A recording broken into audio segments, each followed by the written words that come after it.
એક વસ્તુ છે, તમે તમારા અંતર્મનથી વિચારો કે અવળી આ વસ્તુ શું મારા ઘર પરિવારને લાયક છે?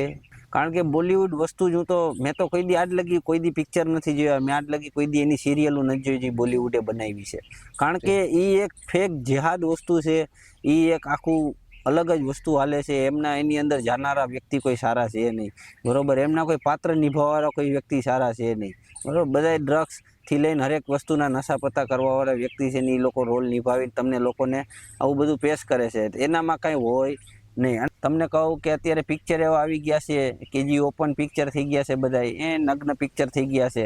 અત્યારે પબ્લિક આપણી બેનું દીકરીઓ એને જોઈને જ અત્યારે રીલ્સો બનાવે છે, એને જોઈને જ એમાંથી અત્યારે ઓનલાઈન ફેમસ થવા માટે પોતાના અર્ધનગ્ન તનને બદનને પોતાને દુનિયાની સામે પેશ કરે છે. તેનું મૂળ કારણ શું છે કે આ બોલિવૂડના પિક્ચરો ને આ બધી અત્યારે વેબ સિરીઝો એટલી હાલી નીકળી છે કે એની અંદર આધી નગ્ન વેબ સિરીઝો આવે છે કે અવળિયા બધી વેબ સિરીઝોના કારણે આપણો જે અત્યારનો સમાજ છે, અત્યારની જે બેન દીકરીઓ છે, અત્યારના જે જુવાન છોકરાઓ છે, આવડા બધા ગલત રસ્તે જવા માંડ્યા છે. જેમાંથી તમે નશાપતા પણ લઈ લ્યો, નશાપતા પણ અત્યારના છોકરા શેમાંથી શીખાશે? આ બધા પિક્ચરમાંથી જોઈને શીખાશે.